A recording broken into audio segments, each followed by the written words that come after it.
ఇది చదరంగం కాదు రణరంగం అంటూ మొదలైన బిగ్ బాస్ సీజన్ 9 ఆట చివరి దశకు వచ్చేసింది. మరో 2 వారాల్లో ఈ రణరంగానికి ముగింపు పలకబోతున్నారు. అన్ని సీజన్ల కంటే భిన్నంగా జరిగిన ఈ సీజన్ లో చాలానే మలుపులు గెలుపులు ఓటమిలు ఉన్నా కానీ అనుకున్నంతగా అయితే సీజన్ హిట్ కాలేదు. సాధారణంగా ప్రతి సీజన్ ఆట మొదలైన తర్వాత హైప్ వస్తుంది, కానీ ఈ సీజన్ మాత్రం ఆట ఆరంభానికి ముందే హైప్ వచ్చేసింది. బిగ్ బాస్ అగ్ని పరీక్ష అంటూ కామనర్స్ ద్వారా ఆట మొదలు పెట్టింది బిగ్ బాస్. వాళ్ళలో బెస్ట్ పర్ఫార్మెన్స్ ని హౌస్ లోకి పంపించి హౌస్ ను సెలబ్రిటీస్ వర్సెస్ కామనర్ గా 2 భాగాలు చేసి మధ్యలో వైల్డ్ కార్డ్ ఎంట్రీలు కూడా పంపించారు. మళ్ళీ వాళ్ళలో ఎలిమినేట్ అయిన వాళ్ళని వైల్డ్ కార్డ్ గా పంపించాడు బిగ్ బాస్. ఇలా బిగ్ బాస్ టీం ఎన్నో తిప్పలు పడింది, కానీ రణరంగం కంటెంట్ మాత్రం పూర్తి స్థాయిలో విజయవంతం కాలేకపోయింది. ఆట ఏదైనా కూడా రసభత్తరంగా చేయాలంటే బిగ్ బాస్ టీమో లేదంటే హోస్టు నాగార్జునో అనుకుంటే సరిపోదు. వంట బాగా కుదరాలంటే వండేవాడు ఎంత ముఖ్యమో సామాగ్రి కూడా అంతే ముఖ్యం. బిగ్ బాస్ ఆట కూడా అంతే. ఆట బాగా రావాలనుకున్నా సీజన్ హిట్ అవ్వాలని ఆడించేవాడు కాదు, ఆట వాళ్ళు కూడా కీలకమే. అయితే ఈ సీజన్ లో కామనర్స్ వర్సెస్ సెలబ్రిటీస్ మధ్య ఆట రసవత్తరంగా ఉంటుందని అనుకుంటే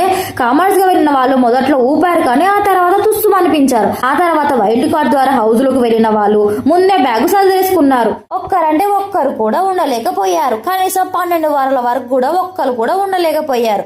అయితే 13వ వారానికి చెరువులోపు హౌస్ లో 8 మంది కంటెస్టెంట్స్ మాత్రమే మిగిలారు. వాళ్ళలో ఎవరెవరున్నారో ఒక్కసారి చూద్దాం. సంజన, సుమన్, డేమన్ పవన్, బర్నీ శంకర్, రీతు చౌదరి, ఇమాన్యుల్, తనుజ, కళ్యాణ్ పాడాల ఈ 8 మంది రేస్ లో ఉన్నారు. అయితే వీళ్ళల్లో టాప్ 5 కి వెళ్లేది ఎవరు? టైటిల్ గెలిచిన వీళ్ళు ఎవరికి ఉందో ఒక్కసారి చూద్దాం. ఎవరు ఉన్నా లేకపోయినా సరే కళ్యాణ్ పాడాల, తనుజ, ఇమాన్యుల్ ఈ ముగ్గురు అయితే టాప్ 5 లో పక్కాగా ఉంటారని బిగ్ బాస్ షో చూసే బుడ్డోడు కూడా చెప్తాడు. ఆ తర్వాత ఉండే 2 స్థానాలు ఎవరిదన్నది ఆసక్తిగా మారింది. కళ్యాణ్ పాడాల, తనుజ, ఇమాన్యుల్ పక్కన పెడితే సుమన్, సంజన, డేమన్ పవన్, బర్నీ శంకర్, రీతు చౌదరి ఈ 5గురు మిగిలారు. వీళ్ళల్లో సంజన, సుమన్ వచ్చే 2 వారాల్లో ఎలిమినేట్ అయ్యి హౌస్ నుంచి బయటకు వెళ్లే ఛాన్స్ ఎక్కువగా ఉంది. సుమన్ ఈ వారం లీస్ట్ ఓటింగ్ లో ఉన్నాడు కాబట్టి అతను ఈ వారమే ఎలిమినేట్ అయినా ఆశ్చర్యపోవాల్సిన పని లేదు. కానీ ఇక్కడ ట్విస్ట్ ఏంటంటే ఉన్నది 2 వారాలే, కానీ హౌస్ లో 8 మంది ఉన్నారు. టాప్ 5 లో 5గురిని మాత్రమే ఉంచాలనుకుంటే ఖచ్చితంగా ఈ వారమో లేదంటే వచ్చే వారమో డబల్ ఎలిమినేషన్ ఖచ్చితంగా ఉంటుంది. కానీ గతంలో టాప్ 6 కూడా ఉండేవారు. సీజన్ 6, సీజన్ 7 లో టాప్ 6 కంటెస్టెంట్స్ చివరి వారం వరకు ఉంచి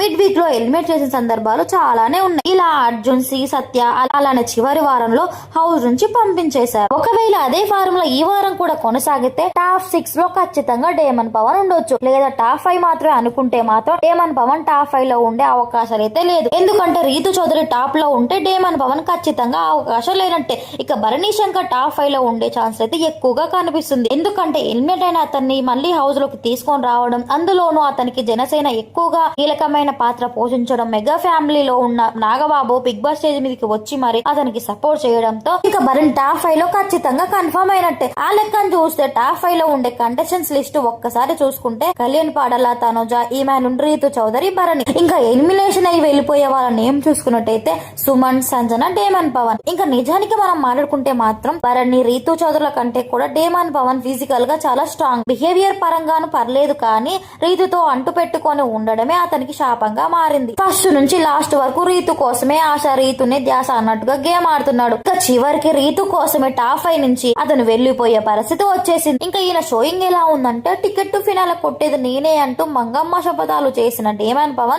ఆ రేస్ నుంచి సర్దేసుకున్నాడు. ఫస్ట్ ఫైనలిస్ట్ అయ్యే ఛాన్స్ కోల్పోవడమే కాకుండా టాప్ 5 లో ఉండే ఆశలు కూడా గల్లంత అయిపోయాయి. సో ఇదంటే ఈ రోజు మన బిగ్ బాస్ వీడియో. ఈ వీడియో కానీ మీకు నచ్చినట్టయితే ఒక లైక్ అండ్ సబ్స్క్రైబ్ చేసుకోండి. Thank you for watching.